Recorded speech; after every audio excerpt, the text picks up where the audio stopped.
Okay, so I met Rose at primary school. She joined my school when we were 9 years old, and she was instantly a hit because she was a gorgeous little girl, and everyone wanted to be friends with her. But it just so happened that she lived in the house opposite my house, so we became friendly very quickly.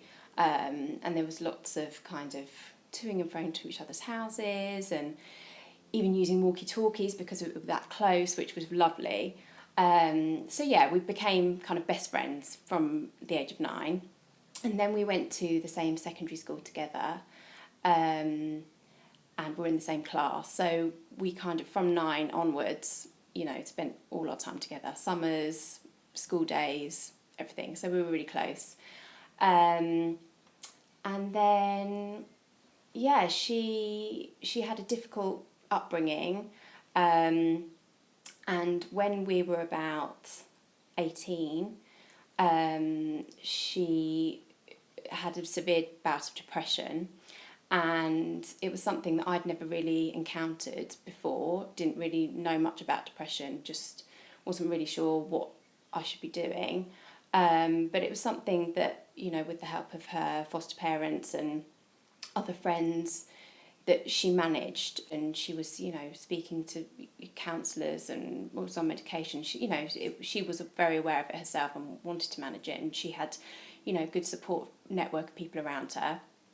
And she'd had a kind of, a bad bout of it, I guess.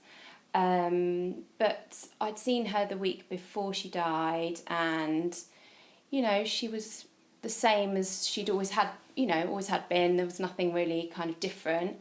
And I'd just moved into my first home, and she'd come to see the house, and yeah, so she was fine. I knew that I knew she wasn't well, but she in my mind she was fine. A few days later, I got a phone. Because I'd just moved house, my then boyfriend, who's now my husband, we were painting one of the spare rooms, and I got a call from a mutual friend of mine and Rose, and it was kind of unusual for me to get a call from her because actually she was more Rose's friend than my friend at the time, but I kind of thought, okay. So I answered the phone, and she told me that Rose had committed suicide, and I just was in complete disbelief. I remember saying to her, is this some kind of sick joke? Are you joking? But she was so hysterical, this friend, and she kind of said, look, I'm on my way to the hospital now. I'm going to call you back. So in my mind, when I got off the phone, I tried to kind of make sense of what she'd said. And I thought, well, if she's going to the hospital, she must have maybe attempted suicide, and actually maybe everything's fine. And then she called back, and I said, do you mean that she tried to commit suicide, but actually she's in hospital and she's fine? And she said, no, she's dead. And I just remember feeling no shock like I've ever felt, because it was just not something that any of us were expecting.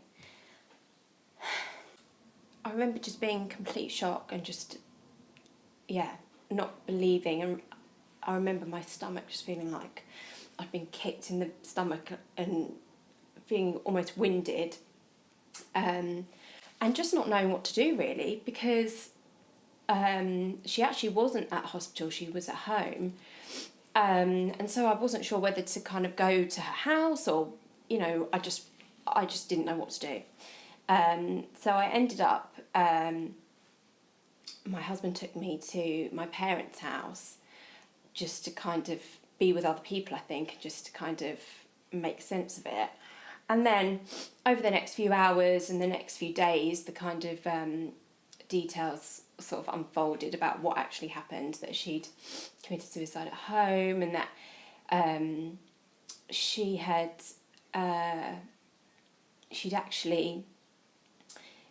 had meant to meet her brother, but she told her brother that she was going to be meeting me instead. So it was kind of like a real,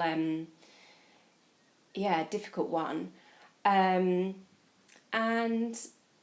yeah, it was just the biggest shock ever.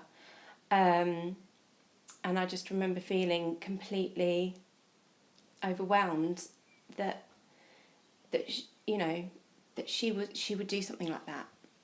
I didn't feel angry. I know lots of people talk about feeling angry, especially with suicide.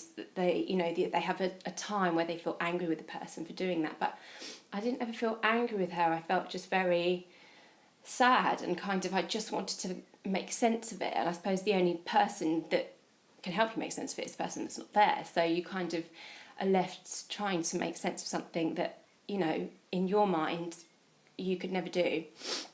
So yeah, it was, you know, obviously a really difficult time. And Rose had a lot of friends, so we, you know, in the days after she died, I was seeing, you know, our friends were all kind of meeting up together and just basically spending all day with each other and trying to kind of,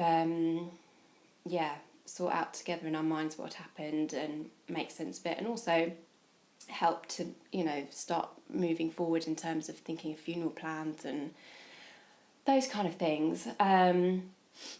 So yeah, it was really difficult, but one thing that weirdly I took comfort from, and I remember after she died, obviously the body was taken to the Chapel of Rest, and I wasn't sure whether I wanted to go and see her, because I didn't want, like, my last memory of her to be this kind of dead body, and I remember feeling really kind of a bit worried about seeing her like that, and but actually it was my mum that kind of convinced me that it might be a good thing to go. So I kind of thought, okay, you know, maybe I should listen to my mum. And I went, and actually I did find that quite comforting, to kind of, I guess, have some closure on it. I think with something like suicide, you never, because there's no, well, there is a reason, but it's very difficult to understand the reason why somebody has died. It kind of helped to sort of have a bit of closure, and realise that they're not there anymore.